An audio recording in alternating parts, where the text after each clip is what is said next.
10 tribes of Israel disappeared from history. No kingdom, no territory, and no clear identity. For centuries, the world tried to discover where they went. But to understand this mystery, we need to go back to the beginning, when Israel was still only a family of 12 brothers, because that is where it all began.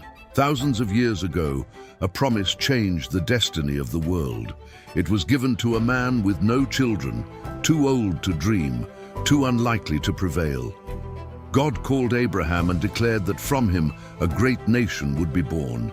What seemed impossible would cross centuries, raise kings, bring down empires, and reveal mysteries hidden until today.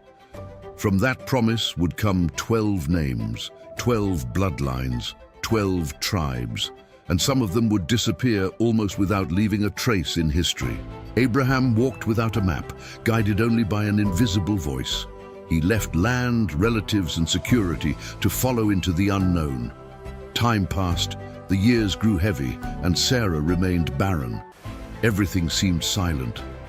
But when hope seemed ready to die, God fulfilled what he had spoken. Isaac was born, the son of promise, and through him the impossible took shape. Heaven's plan moved forward in silence, preparing something far greater than anyone could imagine. Isaac fathered Jacob, and on a night that would change everything, Jacob wrestled until dawn with a mysterious being. Wounded, exhausted, and determined, he refused to let go until he received a blessing. Then he heard eternal words, "Your name shall no longer be Jacob, but Israel."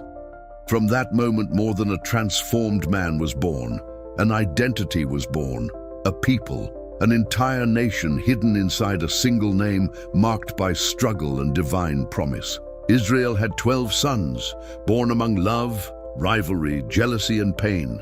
Reuben, Simeon, Levi, Judah, Dan, Naphtali, Gad, Asher, Issachar, Zebulun, Joseph, and Benjamin. They were not just brothers. Each carried a unique destiny and prophetic future. What looked like a broken family would become the foundation of all biblical history. God would use flawed men to build something eternal. This is how the tribes began, the tribes that would echo through generations. Among them all, one stood out, Joseph, beloved son of Rachel. Israel gave him a special robe, a symbol of honor before his brothers. Then came the dreams, sheaves bowing down, sun, moon, and stars falling before him. Every telling increased the hatred in his brothers' hearts. Favor awakened envy. Envy turned into conspiracy, and the one chosen by God would first be thrown into a pit before sitting on a distant foreign throne. On an ordinary day, the brothers saw Joseph approaching from afar and said, "Here comes the dreamer." They took his robe, threw him into an empty cistern, and later sold him as a slave. While his father wept, believing he was dead, Joseph was being taken to Egypt. The boy, rejected by his own house, crossed the desert in chains. But that was not the end. It was only the beginning of a plan no one could yet see. In Egypt, Joseph served as a slave, was falsely accused, and thrown into prison. Everything seemed like loss after loss, but God remained with him in silence. When Pharaoh had dreams no one could explain, they called for the forgotten Hebrew. Joseph revealed 7 years of abundance, followed by 7 years of famine. In a matter of hours, the prisoner became governor. The humiliated man now ruled the greatest power of the ancient world. When famine struck the land, his brothers came down to Egypt seeking food. Without recognizing Joseph, they bowed before him exactly as in the old dreams. The past stood before his eyes. He could have taken revenge. He could have destroyed them. He could have demanded payment for every tear, but he chose to weep. He chose to forgive. He chose to save. The rejected one became a deliverer, and a broken family received a new chance through the mercy of God. Israel went down to Egypt with his entire household. Before dying, Jacob did something unexpected. Instead of giving one tribe to Joseph, he adopted Joseph's 2 sons as his own heirs. Ephraim and Manasseh would receive a place among the tribes. In this way, Joseph became two. The number 12 would be preserved by prophetic decision. Nothing was accidental. Every name, every inheritance, every detail was being guided by invisible hands. In Egypt, the family grew quickly. The small group became a multitude, but a new Pharaoh arose who did not know Joseph, and what had been refuge became prison. Whips, bricks, humiliation, and tears marked more than 400 years of slavery. The promised people groaned in silence. It looked like abandonment. It looked like the end. But when pain reaches its limit, heaven moves. God was already preparing a deliverer in a distant desert. If this kind of biblical revelation is already opening your eyes, in the description you'll find our ebook, How to Use the Bible the Best Way, and the Bibles we recommend for serious study. Subscribe to the channel, like this video, and turn on notifications. Stay with me, because what happens next changes everything. In the desert, a bush burned without being consumed. Before it, Moses heard the voice that changes destinies. God said he had seen the suffering of Israel and had come down to deliver them. The fugitive man, hidden among flocks, would now become the messenger of the Most High before Pharaoh. The unlikely one was chosen again. When God decides to act, he turns shepherds into leaders and exiles into instruments of mighty deliverance to fulfill ancient eternal promises. Then came the plagues. The waters turned to blood, darkness covered Egypt, and fear filled palaces and streets. Even so, Pharaoh hardened his heart until the final night arrived.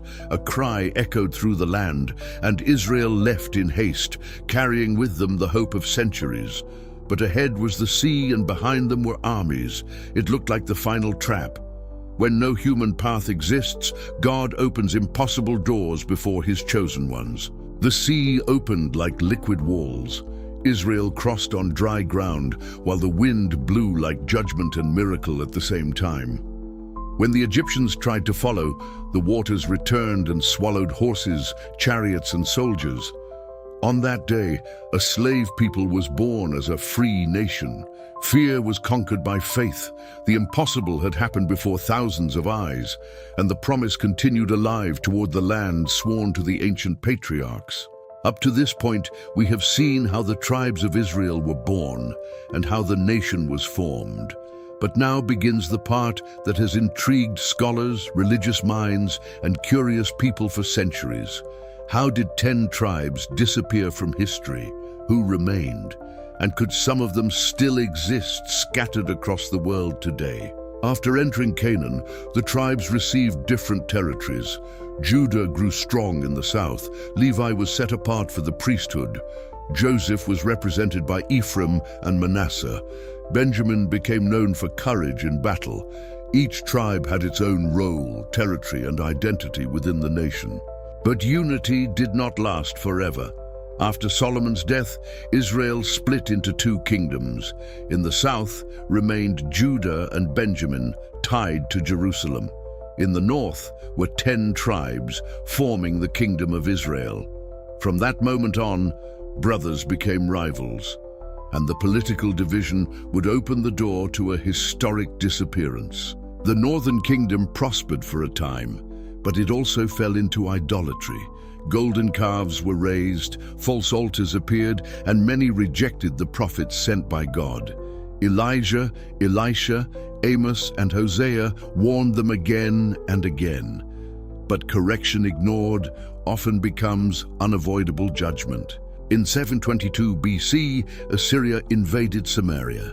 The 10 northern tribes were taken captive and scattered throughout different regions of the empire. Foreign peoples also occupied the land.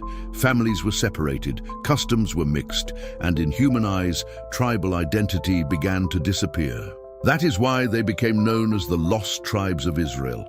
Not because they vanished magically, but because their traces became harder and harder to follow. Without their own government, without territory, and mixed among nations, much of them passed out of clear historical records. Meanwhile, Judah remained in the south for a longer time.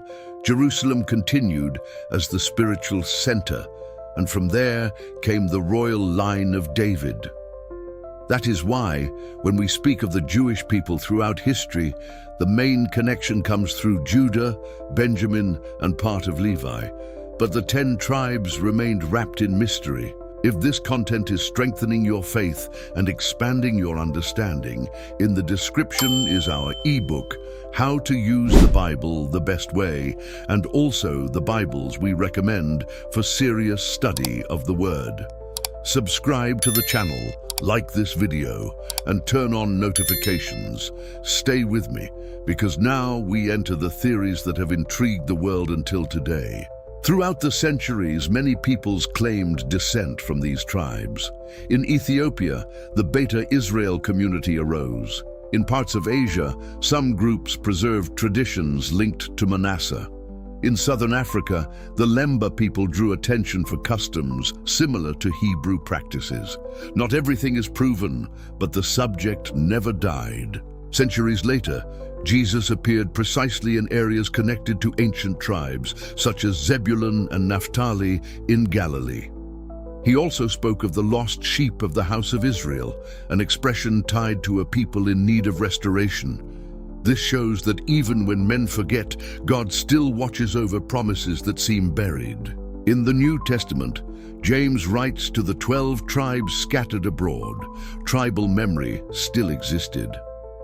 The people may have been dispersed without their former political structure, but they were not beyond the reach of God. What was lost on human maps was still known in heaven. And then we come to Revelation. In a stunning vision, tribal names reappear connected to the last days. What seemed to belong only to the past returns to the center of prophecy. The mystery of the tribes was never only historical. Many interpreters understand that it also points to the future. There are curious details in that list. Dan does not appear. Joseph appears as a proper name. Manasseh remains. This has generated debate for centuries. Some see spiritual symbols, others see historical connections. But all agree on one thing: the Bible keeps the subject of the tribes alive until the end. If you are seeing how the Bible connects past, present, and future, in the description is our ebook, How to Use the Bible the Best Way, and the Bibles we recommend for those who want to grow spiritually. Subscribe to the channel, like this video, and turn on notifications. Stay with me until the end, because the greatest lesson of this mystery comes now. Perhaps the greatest lesson of the lost tribes is this: what is lost to men is not lost to God. Empires fell, borders changed, peoples mixed together. Yet the Lord remains sovereign over entire generations and over stories that seem irreversible. This also applies to personal lives. There are people who feel lost, out of place, forgotten by time, by pain, or by their own mistakes. But God knows exactly where each person is. He finds broken stories and restores unlikely destinies. The 12 tribes began with a family marked by jealousy, rivalry, and human failure. Yet God wrote something great from them. This proves that human weakness does not cancel divine purposes when the Lord decides to act. The greatest mystery is not only where the tribes of Israel went.